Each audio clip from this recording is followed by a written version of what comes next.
Railway Group D new vacancy new recruitment 2025. So finally আজি official notice মুকলি কৰি দিয়া হৈছে। অকল 10 পাস কৰিলে আপোনালোকে অনলাইন এপ্লাই কৰিব পাৰিব। Railway new vacancy new recruitment 2025. So finally official notice মুকলি কৰি দিয়া হৈছে।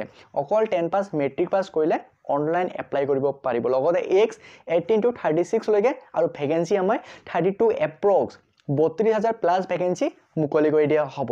So finally online apply 23 January 2025 January মাহৰ 23 তাৰিখৰ পৰা আপোনালোকে অনলাইন এপ্লাই কৰিব পাৰিব। সো ফাইনালি অফিচিয়েল নোটিস মুকলি কৰি দিয়া হৈছে। আজি আমি ইয়াতে A to Z কিছুমান গুৰুত্বপূৰ্ণ কথা আলোচনা কৰিম। সো আপোনালোকে ভিডিওটো স্কিপ নকৰাকৈ চাই থাকিব।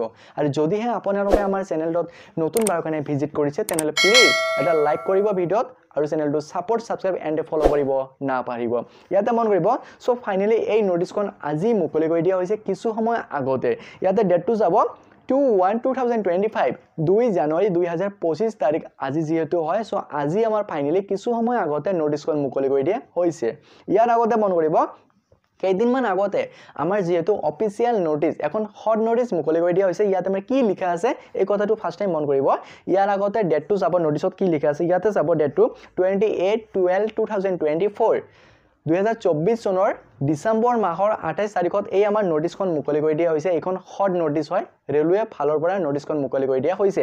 এতিয়া যাব নোটিসখনত কি লিখা আছে আৰু আজি যিখন নোটিস মুকলি কৰি দিয়া হৈছে ইয়াতে কি লিখা আছে অকল 10 পাস মেট্ৰিক পাস কৰিলে আৰু x2 কিমান লাগিব লগতে কেতিয়াৰ পৰা অনলাইন এপ্লাই আৰম্ভ হ'ব সো কিমান ভ্যাকেন্সি থাকিব so A to Z official নোটিসত আজি আমি কথা পাতিম। ইয়াতে যাব so government of India ministry of railway recruitment boards RRB ফালৰ পৰা আমাৰ নোটিসখন মুকলি কৰি দিয়া হৈছে হট নোটিসখন।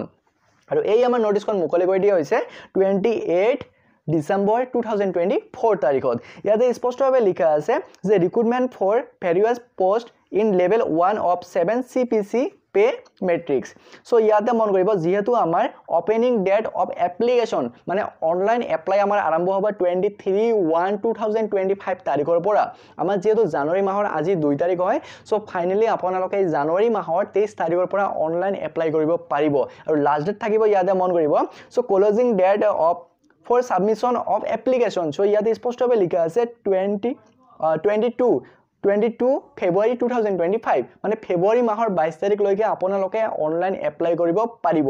এতিয়া চাব ইয়াতে স্পষ্টভাৱে লিখা আছে name of the post various post আমাৰ যেটো ইয়াতে বিভিন্ন ধৰণৰ পদ থাকিব level 1 of 7 CPC pay matrix আৰু ইয়াতে আমাৰ পেটো থাকিব 18000 আৰু ইয়াৰ পিছত মন কৰিব ইয়াতে স্পষ্টভাৱে লিখা আছে যে post with educational qualification and a medical standard. So আমাৰ যেটো ভ্যাকেন্সি মুকলি কৰি দিয়া হ'ব সব ভ্যাকেন্সি হিচাপে আমাৰ এডুকেশন কোৱালিফিকেশন লাগিব। কিন্তু আজি আমাৰ স্পষ্টভাৱে নোটিস মুকলি কৰি দিয়া হৈছে যে আপোনালোকে যদি অকল 10 পাস কৰিছে মেট্ৰিক পাস কৰিছে তথাপিও অনলাইন এপ্লাই কৰিব পাৰিব। এতিয়া চাব ইয়াতে যেহেতু আমাৰ x2 ইয়াত দিয়া হৈছে যে 18 to 36 আৰু এই আমাৰ x2 কাউন্ট কৰিব 1/7/2025 2025 চনৰ 7 মাহ 1 তাৰিখৰ পৰা আমাৰ x2 কাউন্ট কৰিব আৰু x2 দিয়া হৈছে 18 to 36 লৈকে আৰু আমাৰ OBC MOBC 3 years ex election আৰু আমাৰ SC ST 5 years ex election থাকিব। আৰু ইয়াতে ভ্যাকেন্সি যাব টোটাল ভ্যাকেন্সি আমাৰ 32000 প্লাস মানে 32000 এপ্ৰক্স ভ্যাকেন্সি দেখিব পাৰিব। এতিয়া মন কৰিব সো ইয়াতে আমাৰ স্পষ্টভাৱে লিখা আছে এইখন যেহেতু আমাৰ হট নোটিস হয় আৰু এইখন আজি আমাৰ নোটিসখন মুকলি কৰি দিয়া হৈছে। স্পষ্টভাৱে মন কৰিব ইয়াতে যেহেতু 2/1/2025 তাৰিখ আজি হয় আজি আমাৰ কিছু সময় আগতে নোটিসখন মুকলি কৰি দিয়া হৈছে। এটা লাইক কৰিব ভিডিওত। এতিয়া মন কৰিব ইয়াতে ফাইনালি স্পষ্টভাৱে লিখা আছে যে আমাৰ গভৰ্নমেন্ট অফ ইন্ডিয়া ভাৰত চৰকাৰ মিনিষ্ট্ৰি অফ ৰেলৱেজ ৰেল মন্ত্ৰালয় ৰেলৱে বোৰ্ড ইয়াতে চাব স্পষ্টভাৱে লিখা আছে the general manager all zonal railways production units. So যেহেতু আমাৰ জন উইচ হিচাপে আমাৰ ৰেলৱে ভ্যাকেন্সি মুকলি কৰি দিয়া হয়।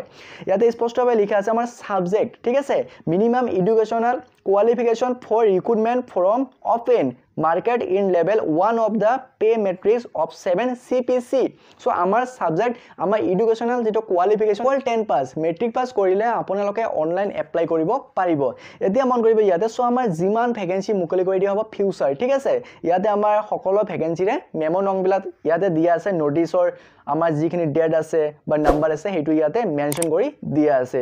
মানে ৰেফাৰেন্স আমাৰ নাম্বাৰটো বিলাক সো এইবিলাক আমাৰ চোৱাৰ প্ৰয়োজনে আমাৰ যেটো মূল টপিক হেইটো আমি চাম ইয়াতে সব স্পষ্টভাৱে লিখা আছে ইয়াতে মন কৰিব স্পষ্টভাৱে লিখা আছে যে আমাৰ it has been decided by the board that the minimum educational qualification for all future open market recruitment in the level 1 post including the upcoming CEN level 1 আৰু recruitment will be 10 pass or ITI লগতে or so আমাৰ apprentice so ইয়াতে স্পষ্টভাৱে কোৱা হৈছে যে আপোনালোকে যদি 10 পাস কৰিছে ইয়াতে চাব 10 পাস or ITI আৰু লগতে apprentice যদি আপোনালোকে অকল 10 পাস কৰিছে মেট্ৰিক পাস কৰিছে তথাপিও অনলাইন এপ্লাই কৰিব পাৰিব আইটিআই থাকিলে অনলাইন এপ্লাই কৰিব পাৰিব আৰু লগতে যদি apprentice আছে তথাপিও অনলাইন এপ্লাই কৰিব পাৰিব ইয়াতে দিয়া নাই 10 প্লাস আইটিআই বা 10 প্লাস উইথ আইটিআই দিয়া নাই অকল যদি আপোনালোকে 10 পাস কৰিছে ইয়াতে অৰ দি আছে নাইবা ঠিক আছে যদি 10 পাস কৰিছে তথাপিও অনলাইন এপ্লাই কৰিব পাৰিব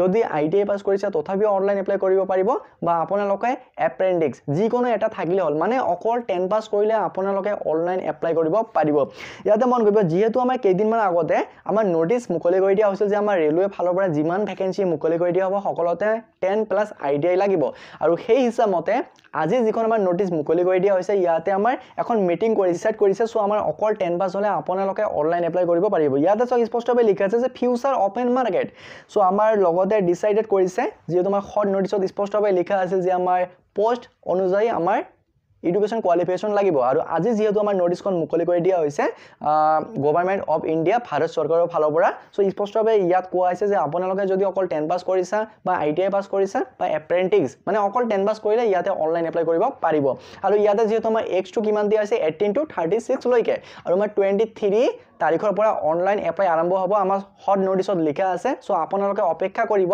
ইমিডিয়েটলি অতি সোনকালে আমাৰ ফুল নোটিস মুকলি কৰি দিয়া হ'ব আৰু ফুল নোটিস মুকলি কৰি দিয়া লগে লগে মই আৰু নেক্সট ভিডিও বনাবলৈ চেষ্টা কৰিম সো আজিৰ কাৰণে এইটো আছিল এটা গুৰুত্বপূৰ্ণ ভিডিওটো যদি ভাল পালে তেনেহলে সকলো বন্ধু বান্ধৱীকে শেয়াৰ কৰিব লগতে চেনেলটো সাপোৰ্ট সাবস্ক্ৰাইব এণ্ড ফলো কৰিব নাপাহৰিব জয় অসম